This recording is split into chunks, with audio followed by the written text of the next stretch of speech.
12th class chapter number 5 वंशागतिकी के सिद्धांत एवं विविधताएं। वंशागति के सिद्धांत एवं विविधता। ठीक है, इसमें सबसे पहला टॉपिक आता वंशागति के सिद्धांत एवं विविधता। इस चैप्टर के नाम से क्लियर होता है कि जो वंशागति की आनुवंशिकी विभिन्नताएं जो इस चैप्टर के अंदर हम पढ़ेंगे।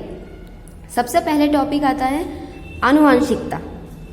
सबसे पहला टॉपिक आता है आनुवंशिकता। आनुवंशिकता क्या होता है? आनुवंशिकता का मीनिंग क्या होता है? आनुवंशिकता का मतलब होता है प्रत्येक जीव अपने लक्षणों को माता पिता से ग्रहण करता है। ये बात सही है कि हर संतान में क्या होता है, कैरेक्टर लक्षण कहाँ से आते हैं? लक्षण कहाँ से आते हैं? अपने पेरेंट्स से, माता पिता से आते हैं। और ये क्रम जो रहता है कि माता पिता से किसमें कैरेक्टर गए, किसमें लक्षण गए, अगर चाहे तो ऐसा एरा बना दो, माता पिता से लक्षण किसमें गए? संतान में गए। तो और ये क्रम जो रहता है ये पीढ़ी दर पीढ़ी मतलब ये जो प्रोसेस होती है, जो प्रक्रिया होती है, पीढ़ी दर पीढ़ी चलती रहती है कि माता पिता से संतान में लक्षणों का पहुंचना आनुवंशिकता कहलाता है। ये क्रिया क्या होती है? पीढ़ी दर पीढ़ी चलती रहती है। इस क्रिया को बोलते हैं आनुवंशिकता। प्रत्येक जीव अपने लक्षणों को माता पिता से ग्रहण करता है। प्रत्येक जीव जो रहता है वो लक्षणों को कहाँ से ग्रहण करता है? माता पिता से करता है। और ये क्रिया जो रहती है और ये जो पीढ़ी दर पीढ़ी, हर पीढ़ी में क्या होता है, इन लक्षणों का एक पीढ़ी से दूसरी पीढ़ी में पहुंचने की क्रिया आनुवंशिकता कहलाती है। ठीक है, दूसरी बात आती है आनुवंशिकी। आनुवंशिकता। अब दूसरा टॉपिक आता है आनुवंशिकी।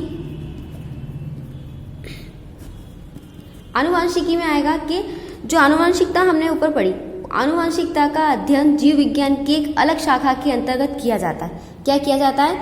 आनुवंशिकता का अध्ययन जीव विज्ञान की एक अलग शाखा में किया जाता है। मतलब सभी आनुवंशिकी, जनसंख्या वृद्धि का अध्ययन, देश शैवाल का अध्ययन, कवक का अध्ययन, सभी चीजों का अध्ययन किया जाता है। उसके लिए एक पर्टिकुलर नाम और अलग से उसका अध्ययन किया जाता है। वैसे ही आनुवंशिकी जो रहता है उसके अंतर्गत किया जाता है कि आनुवंशिकता जो है उसका जीव विज्ञान की एक अलग शाखा में अध्ययन किया जाता है। जीव विज्ञान की अलग से एक ब्रांच होती है जिसमें किसका अध्ययन किया जाता है कि एक अलग शाखा में आनुवंशिकता का अध्ययन किया जाता है। ये याद रखना, आनुवंशिकता का अध्ययन किया जाता है।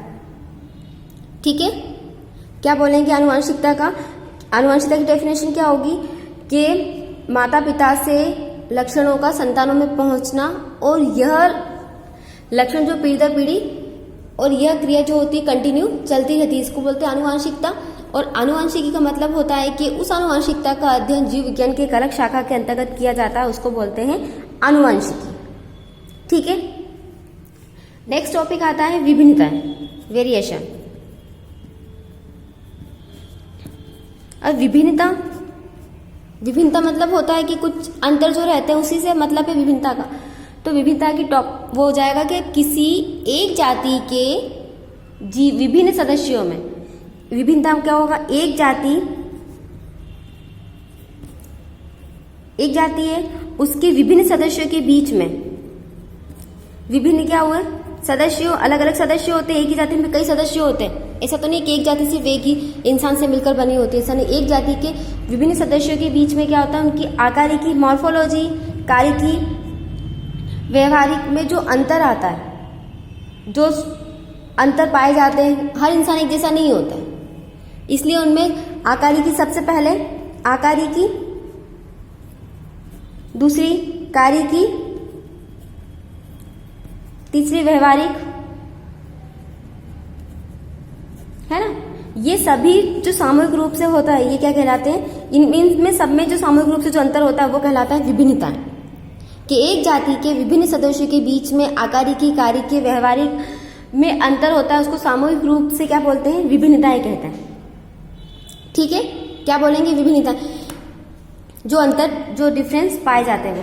अब विभिन्नता के कारण कि विभिन्नता होती है, एक ही जाति के विभिन्न सदस्यों में विभिन्नता पाई जा रही है, बट उसका रीजन क्या है, कारण क्या हो सकता है? सबसे बड़ा कारण क्या होता है कि गुणसूत्रों की संख्या में परिवर्तन होना। गुणसूत्रों की संख्या के आधार पर ही क्या होता है, कार्य के व्यवहार में और नेचर में अंतर आता है। तो सबसे पहला क्या हो जाएगा, गुणसूत्रों की संख्या में परिवर्तन होना।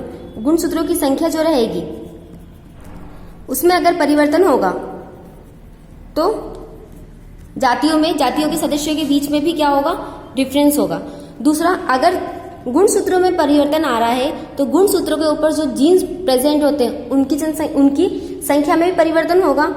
जीन की संख्या में परिवर्तन,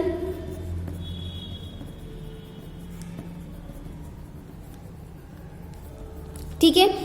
विभिन्नता का कारण क्या हुआ, सबसे पहला गुणसूत्रों की संख्या में परिवर्तन, और गुणसूत्रों की संख्या में परिवर्तन आएगा तो ऑब्वियसली जीन्स की संख्या में भी परिवर्तन आएगा, क्योंकि जीन्स जो रहते हैं वो गुणसूत्र के ऊपर प्रेजेंट होता है, ठीक है। अगर जीन्स की संख्या में परिवर्तन आएगा तो जीन्स के विन्यास में भी परिवर्तन आएगा। जीन के विन्यास में परिवर्तन, जीन्स के विन्यास में परिवर्तन। और नेक्स्ट आता है कि लैंगिक जनन के समय क्या होगा, जीन विनिमय होगा। क्या होगा, जीन विनिमय। कब, सेक्सुअल रिप्रोडक्शन के समय जीन विनिमय पाया जाएगा। ये तो हो गए इसके कारण, कौन कौन से, जीन की संख्या में परिवर्तन, फिर गुणसूत्र की संख्या में परिवर्तन होगा तो जीन की संख्या में परिवर्तन होगा, और जीन की संख्या में परिवर्तन होगा तो जीन के विन्यास में भी परिवर्तन होगा, ठीक है। और लैंगिक जनन के समय क्या होता है, जीन विनिमय पाया जाता है। ये सब इसके कारण हो गए। लेकिन कारण होने के बाद इसके महत्व क्या आएंगे कि अगर जीन विभिन्नता पाई जाती है, उसके रीजन अपन ने कर लिए, लेकिन अगर विभिन्नता पाई जाती है तो उसके क्या क्या लाभ हो सकते हैं, उसके क्या क्या महत्व हो सकते हैं। तो सबसे पहला महत्व आएगा, जीवों में अनुकूलन पैदा हो जाता है। क्या होगा, हम क्या पढ़ रहे हैं, महत्व, अनुकूलन पैदा होगा।